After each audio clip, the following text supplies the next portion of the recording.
Welcome. Welcome. Welcome. Welcome to the July tasting of the Classic Series. I'm here with co-host Ed Masciana, author of Shortcuts on Wine, and all-around great guy.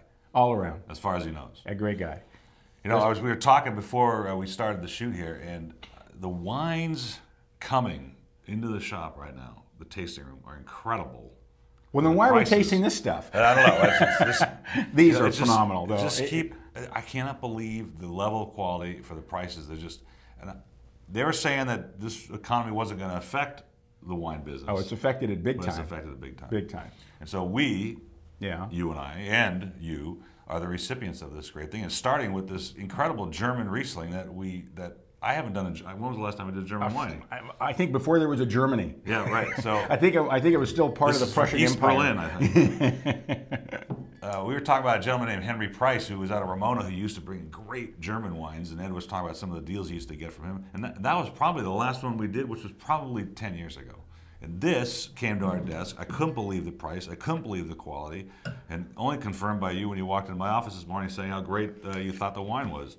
Oh yeah, this was amazing. Matter of fact, when I first got the information on this wine, I just assumed it was California, because there's no way you could sell a wine like this or this quality from Germany. First of all, because of the euro being so high and the dollar being so low, then they got to bottle it and they got to ship it over here and all the other stuff, and go, then how good can it be? And it was absolutely amazing.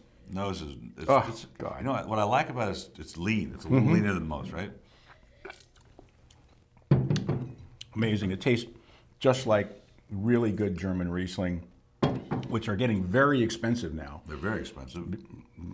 Primarily because of the exchange rate. You know, the exchange rate's killing everything that's coming from Europe. Color is nice golden yellow. It's perfect color for the wine that it's supposed to be. The nose has got that faint kerosene, very light, but lots of apricot and tropical. Oh yeah, and slate. One thing you get in German Rieslings you don't get in any other wine in the world is slate, and I almost can't explain it to you. You have to smell it, and once you do, it's kind of like what water smells like after it's been on hot, wet concrete. I know that may not sound too good. It's delicious. But Sounds delicious. But it gives it a complexity that you don't normally get in any other wine. A little peach in the nose. And in the absolutely. palate. And then the finish kind of hangs around. Even though it's a lighter Riesling, it still hangs around. It's still tasting it after a few seconds. What's interesting is that even though German Rieslings aren't a huge part of the American lexicon, for the last 5 years in a row, they've had the biggest increases in imports in the United States over anything else. I didn't know that. Yeah, I mean, they're growing by 20 and 30%. Now, granted, when you compare it against Australian wine and Italian wine and even Chilean wine, the numbers are much smaller for German wines, but their percentages of increases are huge. Well, maybe we'll be seeing more of these then. Well, I think we are. You know, the problem right now is except for something like this, which is an anomaly, they're very expensive. I mean, I remember when you get a really good German wine for $10. Right. And it wasn't that long ago. It was, after dinosaurs roamed the earth. And it wasn't leaf front milk. And it wasn't really from milk or blue nut. Yep. Anyway, enjoy that. I gave this wine an 89, and I think maybe it's worth more than that for the price. I mean, for $9.99 for Riesling, this is really worth like a 91 in my opinion. At least, 92.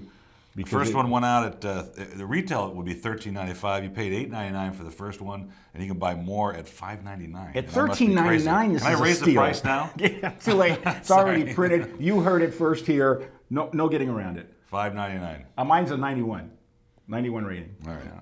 And my price is $20, by the way. Take it for 20.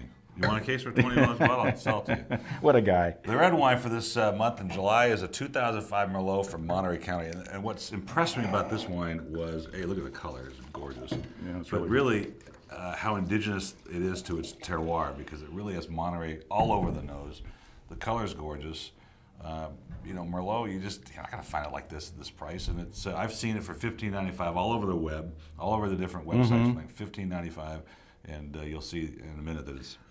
Well, the winemaker for this, Alison Crow, really interesting girl.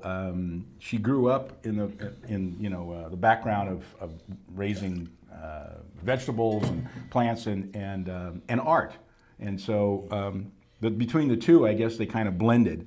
And she's now making artistic Merlot, or actually all the wines that they make there. She and her husband did a little stint for a year, I think, in Argentina, and learned some interesting things there that you wouldn't learn at UC Davis in California.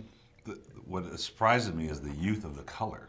So 2005, but it's showing color of a 2008. Yeah, but don't forget, 2005 was a phenomenal vintage all over the world. It's one of those universal vintages, absolutely unbelievable everywhere.